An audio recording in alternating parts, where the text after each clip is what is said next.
Edmond O'Brien is one of my favorite actors. He's notable for some of his crime noir film roles, but he also had a diverse collection of films beyond just that, including dramatic and historical roles as well.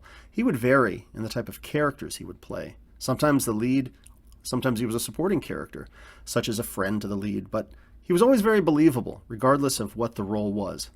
I've noted in some of my reviews of his films that I appreciate the everyman quality he has. Maybe he's not the suave, Cary Grant type of character, but he's someone, I'm able to relate to and believe in. He seems like a real guy, and he's always great to watch in a film. So here's a brief biography with some references in the description below. Edmond O'Brien was born in the Bronx in New York on September 10th, 1915. He grew up in Harlem, and he actually learned magic from Harry Houdini, who was a neighbor. And he even started his own magic show in his basement, charging the neighborhood kids a penny to get in. And he performed this magic show as Nierbo the Great. And I guess Nierbo is just O'Brien backwards. He also had an aunt who taught high school English and speech that would take him to the theater when he was young. So between that and the magic, his focus was to become an actor. So he enrolled in Fordham University, but dropped out after 6 months to study at the neighborhood playhouse. And it was here that he studied acting under Sanford Meisner with future musical star Betty Garrett. Even though the study kept him totally busy, he also took outside classes in Shakespearean acting as well. His first Broadway performance was in The Daughters of Atreus in 1936. His radio work that he did put him in contact with Orson Welles, who would remain his lifelong friend. And this led to his eventual casting as Mark Antony in the Welles production of Julius Caesar in 1937. While performing as the character Prince Hal in Henry IV in 1939, he was signed to RKO for his first screen role. One of his first film roles was in The Hunchback of Notre Dame from 1939, the Charles Laughton version, where he played the character Griangor, the poet romantically interested in the character Esmeralda, who notably was played here by Maureen O'Hara. This was her U.S. film debut. So once O'Brien had started in Hollywood, his focus was primarily movies and TV, but he did appear a few more times in Broadway. In 1940, he was in Leave Her to Heaven with actress Ruth Chatterton. He also appeared as the character Mercutio in the play Romeo and Juliet with Laurence Olivier and Vivien Leigh. That would lead to another film with RKO, playing a young business tycoon romancing Lucille Ball in A Girl, a Guy, and a Gob. During the making of the film Parachute Battalion in 1941, he met actress Nancy Kelly, whom he married that year, but they were divorced the following year in 1942.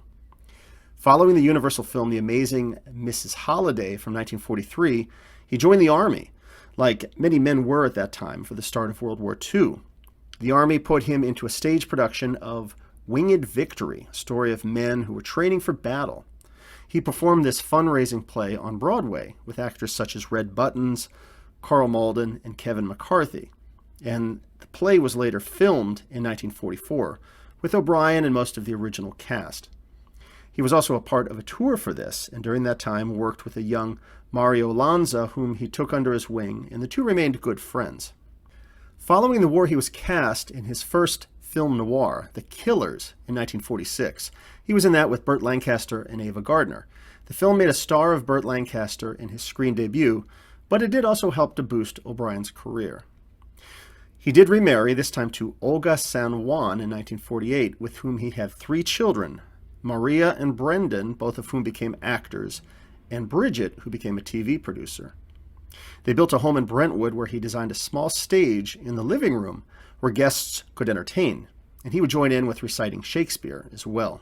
So different sources that I looked at mentioned that Edmond O'Brien suffered from eye trouble through much of his career, and he would wear these heavy, thick-framed glasses that became a screen trademark.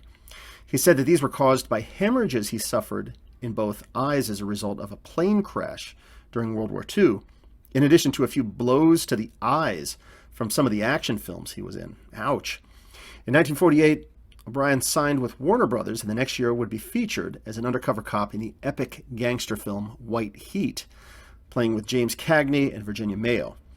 Here he had that memorable role playing an undercover cop, earning the trust of Cagney's mother-obsessed character.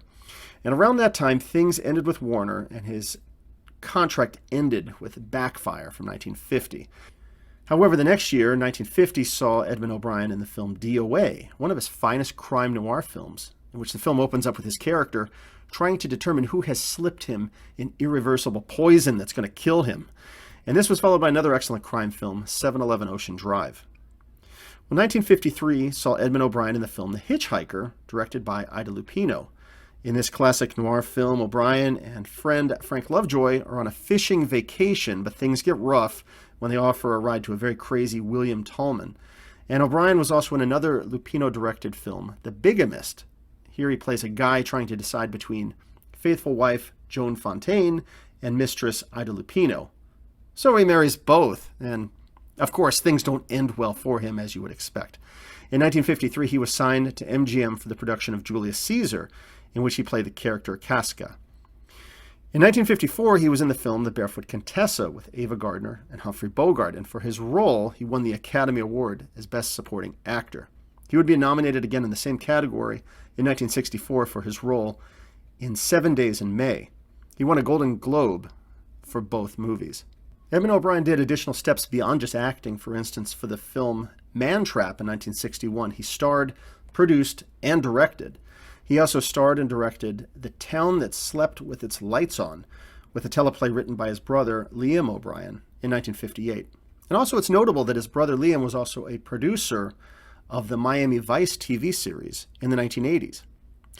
O'Brien was also in two TV series, Sam Benedict, in which he starred as a trial lawyer from 62 to 63, and also The Long Hot Summer, 65 to 66. O'Brien also recorded an album of dramatic poetry that was used in diction courses at some schools. Well, Edmond O'Brien suffered a heart seizure while making Lawrence of Arabia and was ultimately replaced by Arthur Kennedy. And his health continued to get worse, but he did continue to act when he could. In his latter years, he was diagnosed as having Alzheimer's disease and needed to go to a rest home. O'Brien died at the age of 69 in a sanitarium of complications from Alzheimer's disease in Inglewood, California. I think he also had heart issues as well. And he was interred at the Holy Cross Cemetery in Culver City, California. He has a star on the Hollywood Walk of Fame at 1725 Vine Street and a second star at 6523 Hollywood Boulevard for his television contributions. And just in closing, a recap of some of the big films he's known for are The Barefoot Contessa, DOA, The Killers, White Heat, Julius Caesar, Up Periscope, The Man Who Shot Liberty Valance, The Birdman of Alcatraz, The Bigamist, The Longest Day, and Fantastic Voyage. I think Edmond O'Brien is an amazing actor. Again, he's someone I can always relate to, has an everyman quality to him. I like his range of acting, and he's someone I always enjoy seeing in a film. And I look forward to seeing more films that he is in.